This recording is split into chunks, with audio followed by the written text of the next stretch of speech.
Well, my next guest is Ulrike Franke. She is a defense expert at the European Council on Foreign Relations. She has researched extensively on the impact of drones and artificial intelligence in warfare.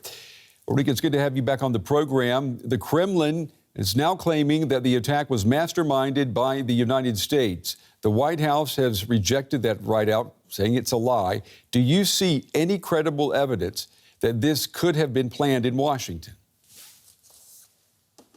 That seems very far-fetched in my view. I mean, obviously, at this point, we have little and limited information. We see these videos. There's only so much you can deduce from it. But just politically speaking, it seems absurd to believe that the US is trying to assassinate Vladimir Putin and is doing so with, drones that clearly didn't know where he was, didn't have enough explosive material to make it any damage to the Kremlin. I mean, obviously, I can't, exclude anything from where I'm standing, but it doesn't seem particularly convincing as a theory to me. And so if it doesn't look like an attack or an assassination attempt, what does it look like? I mean, what we are dealing with here is, if we believe anything that's coming out of the Kremlin, is the fact that a drone was able to fly into Moscow airspace and was able to get right to a building in the middle of Moscow. I mean, what does that tell us about Moscow's air defense systems?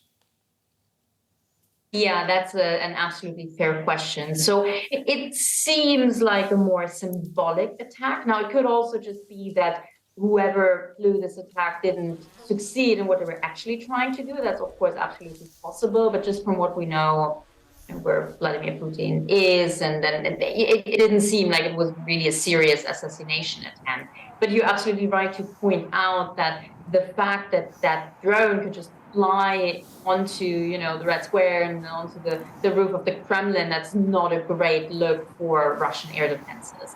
It's not implausible, to be honest, because fighting drones isn't quite as simple as one may think. You need to detect it, you need to shoot it down. Like it's possible, but it's definitely not a good look. And just kind of as a final note, so on the 9th of May, right, coming up, there's the Russian victory parade on the Red Square happening, and there's actually a prize out of like $500,000 US for any Ukrainian UAV manufacturer who manages to fly a drone onto the Red Square. So maybe this was a first test. I have no idea, but you can see that there's a lot of symbolism here. And, in this war, we've seen Ukraine accused of sinking a Russian battleship. They've also been accused of attacking the only bridge that links Russia with Crimea. In both of these cases, Ukraine never admitted to doing it, but they also never denied it either.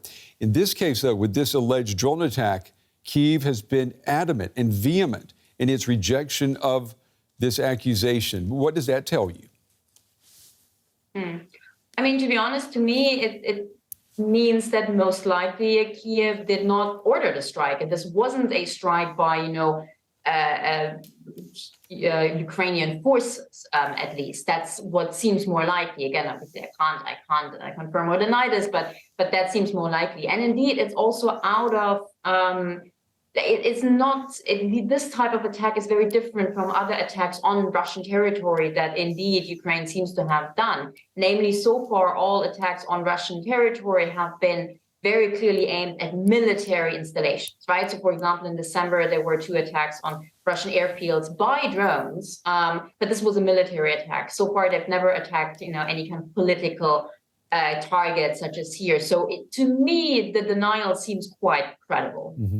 And what about there being any connection to what we've seen this week in Moscow with the Ukrainian military launching its counteroffensive against Russian forces in eastern Ukraine? I mean, do you see any connection, or are you expecting that counteroffensive to start imminently? Yeah, everyone is waiting for the counteroffensive, right? We don't know when it's going to happen, where it's going to happen, how it's going to look like, but we know that it will happen. That's basically the situation. Yes, of course, this could be part of this. It may be a symbolic strike to try to destabilize Vladimir Putin or indeed the Russian population, the Russian public. It's possible. It could send a message of, nowhere is safe. We can reach Moscow. I don't think it's the most likely thing. It's not a military target. The Ukrainian counteroffensive is going to be a military counteroffensive, so I don't think it's linked, but it might be. And yes, the offensive is coming, or so we believe. Let me ask you before we run out of time, Ulrike, the possibility of what we saw over the Kremlin on Tuesday night, Wednesday morning. What about rogue Russian forces being responsible for that?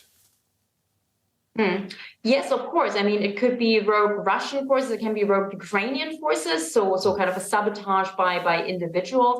That seems to me slightly more likely because the drone didn't look particularly big. So it seems more likely to be that it didn't fly all the way from Ukraine, but was started somewhere more close by, which could mean either Russian or, kind of hidden Ukrainian forces.